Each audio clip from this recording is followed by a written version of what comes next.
Jésus désire encore que j'agisse comme sa mère. Il s'est manifesté à moi sous la forme du plus gracieux petit bébé en train de pleurer.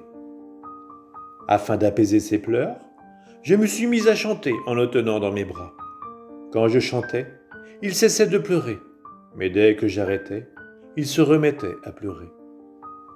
Je préfère garder le silence concernant ce que je chantais. D'abord parce que je ne me souviens pas très bien, étant alors hors de mon corps. Et aussi parce que de toute façon, on ne peut se souvenir de tout ce qui arrive.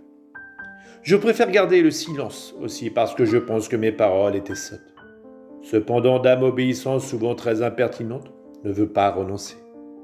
Je vais donc la contenter, même si ce que je vais écrire est farfelu. On dit que Dame Obéissance est aveugle, mais quant à moi, je crois qu'elle voit tout, puisqu'elle remarque la moindre petite chose, et que quand on ne fait pas ce qu'elle demande, elle devient impertinente au point de ne plus nous laisser aucun repos. Donc pour garder la paix avec elle, et compte tenu de ce qu'elle est, si bonne, quand on lui obéit, et qu'on peut tout obtenir à travers elle, je vais écrire ce dont je me souviens avoir chanté à Jésus. Petit bébé, tu es petit et fort, de toi j'attends tout réconfort.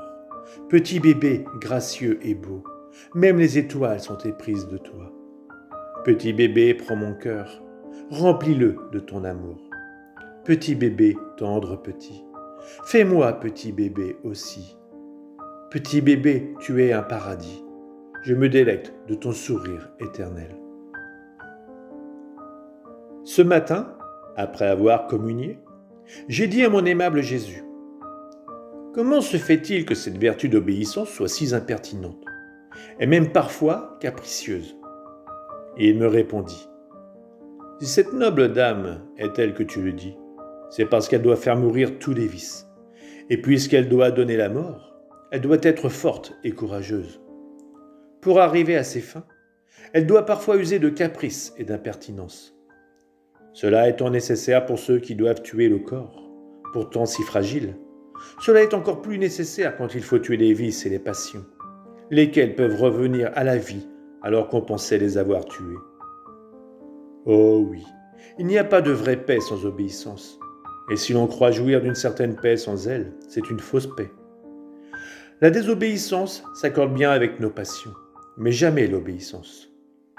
Quand on s'éloigne de l'obéissance, on s'éloigne de moi, le roi de cette noble vertu, et on court à sa perte. L'obéissance tue la volonté propre et déverse dans l'âme les grâces divines par torrents. On peut dire que l'âme obéissante ne fait plus sa propre volonté, mais celle de Dieu. Peut-on connaître une vie plus merveilleuse et plus sainte que la vie dans la volonté de Dieu? Dans la pratique des autres vertus, même les plus sublimes, l'amour de soi peut toujours se glisser, mais dans la pratique de l'obéissance, jamais.